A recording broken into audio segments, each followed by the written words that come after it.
Hello everyone, मेरा नाम मृत्युंजय गौतम है। आप सबका मेरे YouTube channel education hub bye MG पर स्वागत है। आज हम जिस टॉपिक पर डिस्कस करने वाले हैं उसका नाम है India as a super power.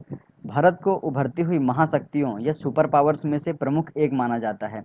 इसके सुपर पावर बनने के लिए कई कारणों को जिम्मेदार माना जाता है। उनमें से आज हम कुछ प्रमुख कारणों पर डिस्कस करेंगे। अगर आप लोग मेरे चैनल पर नए हैं तो आप चैनल को सब्सक्राइब कर दें तथा बेल आइकन को दबा दें ताकि आगे आने वाली इंपॉर्टेंट वीडियोस की अपडेट्स आपको मिलती रहे। तो चलिए शुरू करते हैं। इसमें सबसे पहला जो कारण आता है वह है इंडिया की जियोग्राफिकल स्ट्रक्चर। भारत दक्षिण मध्य एशिया का प्रायद्वीपीय देश है, जिसे भारतीय उपमहाद्वीप या सब कॉन्टिनेंट भी कहा जाता है, जो कि तीन ओर से समुद्र से घिरा है और इसके एक ओर जमीन है जो कि हिमालय पर्वत श्रेणी के रूप में है।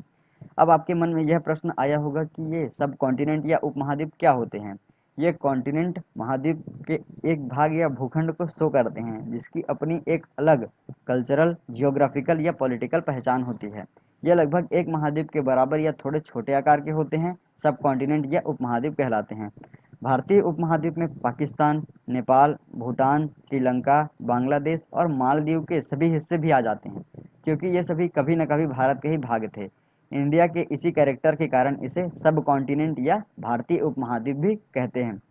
इंडिया अपने geographical size, man power sources के कारण इंडियन कॉन्टिनेंट में डोमिनेंट रखता है। इंडिया के नॉर्थ में विश्व के सबसे ऊंचे माउंटेन्स हैं, मतलब हिमालय की सीरीज़ हैं, जिससे इंडिया को इसके अपने ही अलग एडवांटेज हैं। जिसमें पहला तो डिफेंस में हेल्प मिलती है, क्योंकि यह इंडिया के लिए दूसरे देशों से होने वाले अटैक्स में बैरियर का काम करता है। साथ ही यह मानसून को रोकता है व भारत में अच्छी बारिश का कारण भी है, जिसके कारण इंडिया को साल भर बहने वाली नदियाँ भी मिलती हैं और एग्रीकल्चर फील्ड में अच्छा इफेक्ट पड़ता है। साथ ही यह भारत को अत्यधिक ठंड से भी बचाता है। इसके अलावा थार का रेगिस्तान भी इंडिया के डिफेंस पैटर्न को मजबूत करता है।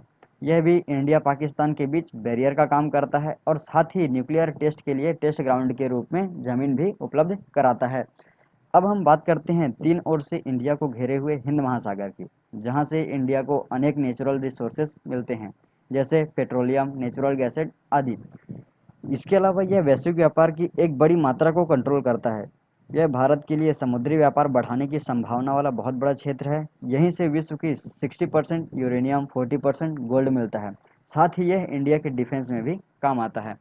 अब हम दूसरे प्रमुख कारण पर नज़र डालते हैं, तो वह है इंडिया की इकोनॉमिकल ग्रोथ। इंडिया की इकोनॉमी को डेवलपिंग मार्केट इकोनॉमी के नाम से जाना जाता है। यह नॉमिनल जीडीपी में वर्ल्ड की फिफ्थ सबसे बड़ी और परचेसिंग पावर पैरिटी में वर्ल्ड की थर्ड सबसे बड़ी इकोनॉमी है। 21वीं शताब्दी के शुरुआत से ही इंडिया की जीडीपी 6% से 7% हो गई थी। साल 2014 में से 2018 तक इंडिया चाइना को पीछे छोड़कर दुनिया की सबसे तेज़ी से बढ़ने वाली प्रमुख अर्थव्यवस्था बन गया था, जिसकी जीडीपी लगभग 7.5% थी। भले ही भारत एक विकासशील देश है, लेकिन वह मजबूत विकास दिखा रहा है। बहुत से देश हैं जो भारत के साथ बेहतर रिश्ते बनाने के लिए आगे आ रहे हैं। अभी हाल ही में डोकलाम में भारत चीन सीमा विवाद के बाद से भारत के प्रधानमंत्री श्री नरेंद्र मोदी ने समस्त देशवासियों को आत्मनिर्भर भारत बनाने के लिए प्रेरित किया, जिसमें चाइनीज सामानों का पूर्णतः बहिष्कार किया जा रहा है। ताइवान की एक कंपनी फॉक्सकॉन भी अपना इंस्टॉलेशन पॉइंट चाइना से हटाकर इंडिया में शिफ्ट करने के लिए प्रयास कर रही है। इसी प्रकार अनेकों हजारों कंपनीज इंडिया में अपना इन्वेस्ट करने के लिए तैयार हैं। इसका असर इंडिया की इकोनॉमी पर पड़ेगा। गूगल ने भी इंडिया में $10 बिलियन इन्वेस्ट किया है, जिसका भी इफेक्ट हमको देखने को मिल सकता है। इसके बाद हम तीसरे प्रमुख कारण, जिसे हम इंडिया के मिलिट्री स्ट्रेंथ के रूप में जानते हैं, पर हम नज़र डालते हैं। इंडियन आर्मी 1.4 मिलियन से ज़्यादा सक्रिय कर्मियों की ताकत के साथ यह दुनिया की सबसे बड़ी सैन्य शक्ति है और दुनिया की सबसे बड़ी वॉलेंटियर आर्मी है। इंडिया की तीन प्रमुख प्रोफेशनल यूनिफॉर्म सर्विसेज हैं: इंडियन आर्मी, इंडियन नेवी और इंडियन एयरफोर्स। इसके अलावा ये Indian Coast Guard, paramilitary organisation और अलग अलग कमांडो से भी सपोर्टेड रहती हैं। इसके पास दुनिया का तीसरा सबसे बड़ा डिफेंस बजट है, जो कि $66.9 बिलियन का है। 2020 में ग्लोबल फेयर पावर की रिपोर्ट के अनुसार वर्ल्ड की fourth most powerful military Indian army या इंडियन मिलिट्री है। इंडिया की आर्मी वर्ल्ड में दूसरी सबसे बड़ी आर्मी है।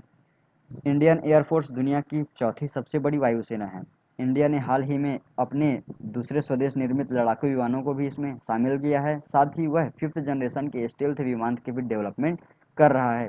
इंडियन नेवी दुनिया की पांचवी सबसे बड़ी नेवी है। यह भी मिसाइलों से लैस वॉरशिप्स और एडवांस सबमरीन के साथ अनेक क्षमताओं से युक्त है। इस प्रकार इंडिया की जो मिलिट्री स्ट्रेंथ है वह काफ़ी मजबूत है, जो उसे मिलिट्री की दृष्टि से सुपर पावर बनाने के लिए सक्षम है।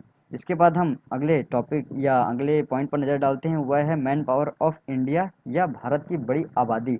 भारत में दुनिया की सबसे बड़ी आबादी का दूसरा हिस्सा रहता है, अर्थात अगर हम रैंक की नज़र से देखें तो भारत में दुनिया की दूसरी सबसे बड़ी आबादी रहती है। बहुत बड़ी संख्या में भारत की आबादी का लगभग 50% 24 वर्ष से कम की आयु का है। यह भी देश को कई सालों तक एक बड़ा कार्यबल या वर्क पावर प्रदान कर सकता है, जो कि देश के विकास में बहुत ही मदद कर सकता है। इसके बाद हम नज़र डालते हैं पांचवें प्रमुख कारण पर, जो कि है स्पेस पावर के रूप में। इंडिया ने ऐसे बहुत से फैसले लेने शुरू कर दिए हैं जिसने देश को एक प्रमुख अंतरिक्ष शक्ति या स्पेस पावर बना दिया है। इंडिया स्पेस में भी चाइना की प्रगति को अच्छा जवाब दे रहा है, बल्कि उसने यह भी तय किया है कि उसे अपना एक स्वतंत्र स्पेस स्टेशन चाहिए। भारत की अंतरिक्ष में धमक और मजबूत होती जा रही है। इंडिया ने गत वर्ष या पिछले साल 2019 में धरती से 300 किलोमीटर दूर स्थित सैटेलाइट को केवल 3 मिनट के भीतर ही ध्वस्त कर दिया और स्पेस रीजन में सुपर पावर बन गया। इससे पहले केवल अमेरिका, रसिया और चाइना ही स्पेस सुपर पावर थे।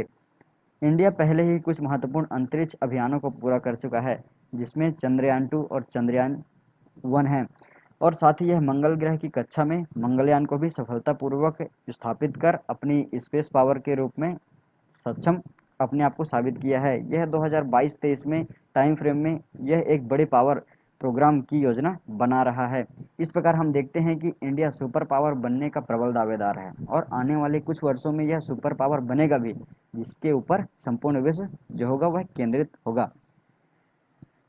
आपको अगर यह जानकारी अच्छी लगी हो तो वीडियो को लाइक करें, कमेंट करें और शेयर करें, और चैनल को सब्सक्राइब कर दें तथा बेल आइकन को दबा दें। धन्यवाद।